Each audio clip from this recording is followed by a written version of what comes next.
patterns should emerge as soon as you start trying to form them and creating categories. Maybe you have subcategories underneath a much larger one. So what you're going to do eventually, once you group these out, is you'll have to pick a direction. You can't do all of the ideas that you came up with. You have to go down one route. And maybe it's not the exact idea that you end up doing, but it's probably going to be within a certain category.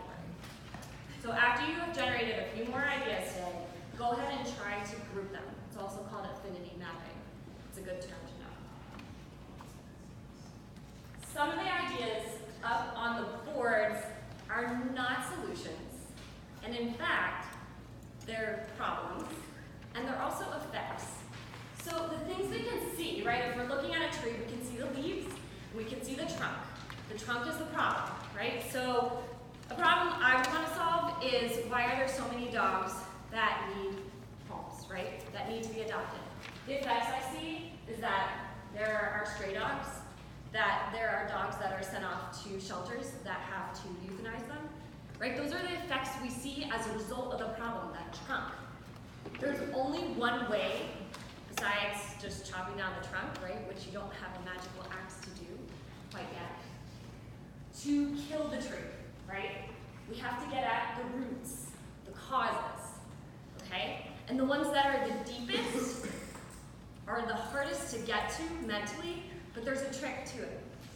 So if we're able to cut off some of those roots, right, the tree will slowly start to die. And the problem may still be there in some form, but it's not until we really get at all those causes, all of a sudden it's gone. Now, causes here, you notice it's not completely dark, because if we don't come up with sustainable solutions, the problem may come back, right? Some of the roots are still there. So what you guys are trying to find today is not the leaves. That's the effect. It's not the trunk. You've already picked that. It's the roots. The trick to figuring out what the roots are is two words that you can use. Why and how. Okay, so why are there so many dogs that need to be adopted? Give me one reason. Unfit owners. Why are owners unfit? Because you don't care for the dog properly.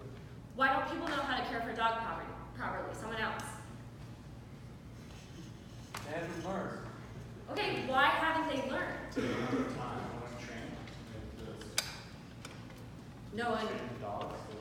Yeah, so they have, right, because is there no training resource out there for them?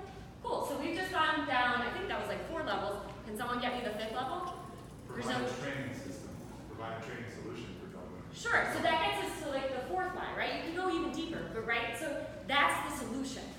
There you've cut off a root, right? Bad owners. And then you can go on to the next set of roots. It's totally a different category. Maybe it's the fact that there are places that breed dogs, so put them in pet stores, and once they're puppies, they're cute, right? People will buy them, but then they start getting older, and there's too much of a supply and not enough of a demand. So they're producing the cuteness, right? And then not doing anything about it and euthanizing them once they get too old to adopt, right? That's another root you can cut off. So this is what you guys are going for, these whys, right? There was a post up there I saw about healthcare, making healthcare cheaper, right? So it said healthcare is too expensive. Why? Make healthcare cheaper. How? Right? Those are the questions, and you need to ask those like 5 times to really get at the deep stuff there, or else that tree is going to stand tall. Right? You are never going to get rid of the problem if you are focusing on the effects and not on those deep roots that has made it be the problem that you see every day. So, you guys will break off into groups. We'll reset the whiteboards over there. Everything else should be in the same spot. Okay? If you want to turn these in today, and you guys want to go solo, or you want to go ahead with your team, feel free to do that. Otherwise, we need them by the end of the day, at the end of SAS, let's say, on Mr. Glassman's desk or my desk. Okay? And then we'll be able to place you guys in a studio, and you can get running with the projects that hopefully you love.